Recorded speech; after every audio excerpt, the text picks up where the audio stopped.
आदि काव्य में अब तक आपने जाना कैसे एक अधूरी ममता ने शांता को अयोध्या से अंग देश की गोद तक पहुंचाया, और वही शांता अब श्रृंगी मुनि के संग लौट आई है अयोध्या, जहां उसका आना अब राजवंश के भविष्य की कुंजी बनने वाला है। श्रृंगी और शांता को अयोध्या में रहते हुए बहुत समय हो चुका था। राजा दशरथ के मन में पुत्र प्राप्ति की इच्छा अब और भी प्रबल होती जा रही थी। हर दिन वो यही सोचते कि क्या मेरे वंश की ज्योति ऐसे ही बुझ जाएगी। तभी शुभ समय आया, वसंत ऋतु का आगमन। चारों ओर फूलों की महक बिखरी थी, कोयल की मीठी आवाज सुनाई दे रही थी, हवाएं जैसे मंगल का संदेश ला रही थी। ये वही ऋतु है जिसे हर मांगलिक कार्य के लिए सर्वोत्तम माना जाता है। इस पावन समय पर राजा दशरथ ने श्रृंगी मुनि को प्रणाम करते हुए कहा, मुनिवर, मेरी एक ही अभिलाषा है, मेरे वंश को संतान सुख प्राप्त हो। आप कृपया यज्ञ कराएं। उनकी आवाज में वर्षों का दर्द और उम्मीदें दोनों झलक रही थी। श्रृंगी मुनि ने उत्तर दिया, राजन, ये कार्य अवश्य होगा। पहले यज्ञ का घोड़ा भूमंडल पे छोड़ा जाए, सरयू नदी के उत्तरी तट पर भव्य यज्ञ भूमि बनाई जाए। उनके शब्द सुनकर दशरथ के चेहरे पर पहली बार आशा की किरण जागी। राजा दशरथ ने इस आदेश को तुरंत स्वीकार किया। उन्होंने वामदेव, कश्यप, वशिष्ठ और अन्य विद्वान ब्राह्मणों को बुलाया। महल में गूंजती हुई पुकार थी, महायज्ञ की तैयारी करो। दशरथ ने हाथ जोड़कर कहा, महानुभावों, इस यज्ञ में पूरा सहयोग दें। वीर योद्धाओं की रक्षा में यज्ञ का घोड़ा छोड़ा जाए और सरयू नदी के उत्तरी तट पर विशाल यज्ञ भूमि तैयार की जाए। इसके बाद राजा दशरथ ने बड़े विनम्र होकर गुरु वशिष्ठ से कहा, गुरुदेव, इस यज्ञ की पूरी जिम्मेदारी मैं आपको सौंपता हूं। ऐसी व्यवस्था करें कि कहीं कोई बाधा ना आ सके। दशरथ की आवाज में विश्वास और श्रद्धा दोनों थे। गुरु वशिष्ठ ने तुरंत कार्यभार संभाल लिया।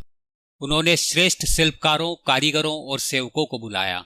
आदेश दिया, राजाओं के लिए महल बनाओ, सैनिकों के लिए छावनी तैयार करो, ब्राह्मण और नगरवासियों के लिए सुंदर निवास बनाए जाए, कोई भी अतिथि उपेक्षित ना रहे। फिर राजा दशरथ ने सुमंत को बुलाकर कहा, अब समय आ गया है सभी धर्मनिष्ठ राजाओं और श्रेष्ठ जनों को आमंत्रित करने का। उन्होंने नाम गिनाते हुए कहा, केकई देश के वृद्ध राजा, मिथिला नरेश जनक, अंग देश के राजा रोमपद, कौशल नरेश भानुमान और काशी नरेश, ये सभी हमारे मित्र हैं। इन्हें तुम स्वयं आमंत्रित करो।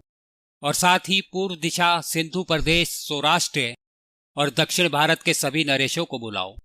जो भी दशरथ से स्नेह रखते हैं वे सब इस महायज्ञ में सम्मिलित हो। यज्ञ की तैयारियां अब तेजी से आगे बढ़ने लगी। दूर दूर के लोग आने लगे। ये देखकर वशिष्ठ मुनि के चेहरे पर संतोष और गर्व झलक उठा। 1 वर्ष बीत गया, बसंत फिर से लौट आया। इस दौरान यज्ञ का घोड़ा पूरे भूमंडल में घूम करके सुकुशल लौट आया। अब पूरे नगर की धड़कनें मानो यज्ञ की घड़ी गिन रही थी।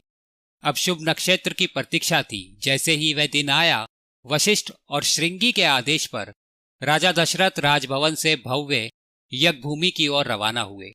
सरयू के उत्तर तट पर अद्भुत यज्ञ का आयोजन हुआ। देश विदेश से आए नरेश बहुमूल्य रत्न उपहार लाए। यज्ञ भूमि पर ऐसा दृश्य था मानो स्वर्ग धरती पर उतर आया। वहां पहुंचे ब्राह्मण वेदों के महान विद्वान थे। हर विधि को शास्त्र अनुसार और समय पर पूरा कर रहे थे। यज्ञ आरंभ हुआ। मधुर लयबद्ध मंत्रों से देवताओं का आवाहन हुआ। हवन में आहुतियां डाली गई। हर विधि इतनी शुद्ध थी कि कोई त्रुटि की संभावना तक नहीं थी। यही वो विधि थी जो कभी स्वयं ब्रह्मा जी ने संपन्न की थी। आज उसी परंपरा को पुनः जीवित किया गया। यज्ञ की समाप्ति पर दशरथ ने ब्राह्मणों को दक्षिणा स्वरूप अयोध्या की भूमि देने का प्रस्ताव रखा, परंतु ब्राह्मणों ने हाथ जोड़कर कहा, राजन, हम भूमि का पालन नहीं कर सकते। हमारा जीवन वेद अध्ययन को समर्पित है। भूमि के स्थान पर आप हमें अन्य दक्षिणा दें। राजा दशरथ ने श्रद्धाभाव से उन्हें गाय और स्वर्ण मुद्राएं दी। यहां तक कि अपने हाथों के आभूषण भी दक्षिणा में दिए। ये यज्ञ इतना प्रभावशाली रहा कि दशरथ के समस्त पाप नष्ट हो गए। संपूर्ण अयोध्या गवाही दे रही थी, आज एक नए युग का आरंभ हुआ है। ऐसा यज्ञ कोई साधारण राजा नहीं कर सकता। जो भी वहां उपस्थित था, राजा हो या प्रजा, हर कोई खुद को सौभाग्यशाली मान रहा था। लोग कहते थे, हमने वो दृश्य देखा है जिसे देवता भी देखने की आकांक्षा करते हैं। शब्दों का सुर यहां थमता है, पर उसकी गूंज अब भी हवा में बह रही है। समय की धारा थमकर भी चल रही है, क्योंकि उसके रहस्य अभी और खुलने बाकी हैं। आप सुन रहे थे इस महाकाव्य की अनोखी कहानी जितेंद्र राठौड़ के साथ। फिर लौटेंगे जब अगला अध्याय एक नए प्रकाश के साथ सामने आएगा।